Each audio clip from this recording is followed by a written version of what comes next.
ആലപ്പുഴ കുട്ടനാട്ടിൽ ജലനിരപ്പ് ഉയരുന്നു. മുട്ടാർ പഞ്ചായത്തിൽ വീടുകളിൽ കുടുങ്ങിയവരെ മാറ്റുകയാണ്. മുട്ടാർ, രാമങ്കരി, ചമ്പക്കുളം, കാവാലം തുടങ്ങിയ നിരവധിയിടങ്ങളിൽ വെള്ളക്കെട്ടുണ്ടായി. തകഴി, ചെറുതരക്കരി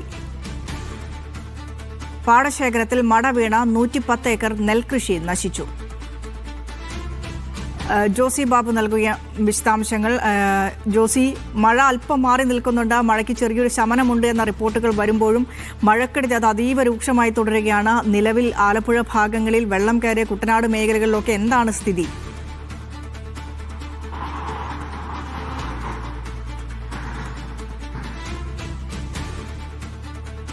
വിനിഷ, ചെങ്ങന്നൂരിലും കുട്ടനാടിലും അതീവ ഗുരുതരമായ സ്ഥിതി തുടരുകയാണ്. വെള്ളത്തിന്റെ വരവ് നല്ല രീതിയിൽ ഉയർന്നിട്ടുണ്ട്. പമ്പാ നദിയിലും അച്ചൻകോവിലാറിലും ജലനിരപ്പിൽ കാര്യമായ കുറവില്ല. മഴ മാറി നിൽക്കുന്നുവെങ്കിലും ജലനിരപ്പ് പലയിടത്തും ഉയർന്നു തന്നെ നിൽക്കുകയാണ്. പല വീടുകളിലും കൂടുതൽ വെള്ളം കയറുന്നതിനെ തുടർന്നാണ് ഇപ്പോൾ ആളുകളെ വീണ്ടും സുരക്ഷിത സ്ഥാനങ്ങളിലേക്ക് മാറ്റുന്നത്. സാധാരണഗതിയിൽ കുട്ടനാട്ടിലൊക്കെ ജനത വെള്ളപ്പൊക്കവുമായിയൊക്കെ വളരെ അതിജീവിച്ച് നിൽക്കുന്ന ആളുകളാണ്. വീടിനകത്ത് വെള്ളം കയറിയാൽ പോലും പലപ്പോഴും അവർ അവിടെ നിലയുറപ്പിക്കുന്നത് നമുക്കറിയാവുന്നതാണ്. അതോടൊപ്പം അതിനെ അത്തരം അപകട പ്രശ്നങ്ങളൊന്നും അവർ അവിടെ നിന്ന് റിപ്പോർട്ട് ചെയ്യാറുമില്ല. പക്ഷേ ഇതിപ്പോൾ കൂടുതൽ ഇടങ്ങളിലേക്ക് കുട്ടനാട്ടിൽ വെള്ളം എത്തുകയാണ്.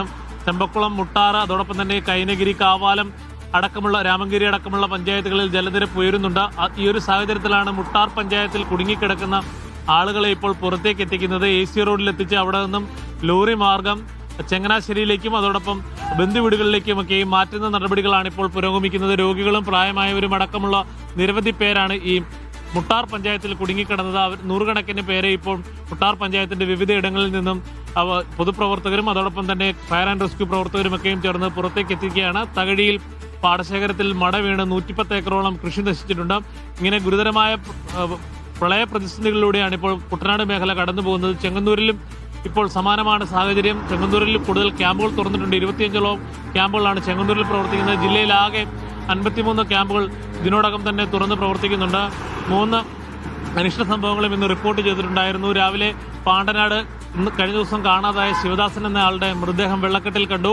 അതോടൊപ്പം തന്നെ ബീച്ചിൽ പൊങ്ങുവള്ളത്തിൽ മത്സ്യബന്ധനത്തിന് പോയ പാതിരപ്പള്ളി സ്വദേശിയുടെ മരണം റിപ്പോർട്ട് ചെയ്തിട്ടുണ്ട്. കൂടാതെ കക്കാവാരൻ പോയ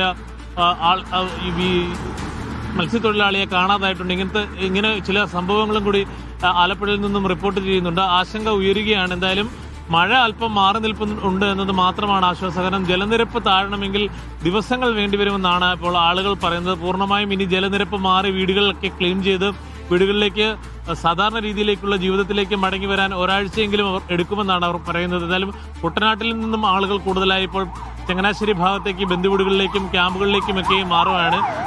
കുട്ടനാട്ടിലെ ഒരു പ്രധാനപ്പെട്ട പ്രശ്നം, കുട്ടനാട്ടിൽ വീടുകളിൽ നിന്നും ആളുകളെ ഒഴിപ്പിച്ചാൽ സ്കൂളുകളിൽ പോലും എത്തിച്ച് ക്യാമ്പ് തുറന്ന് പ്രവർത്തിക്കാൻ കഴിയില്ല.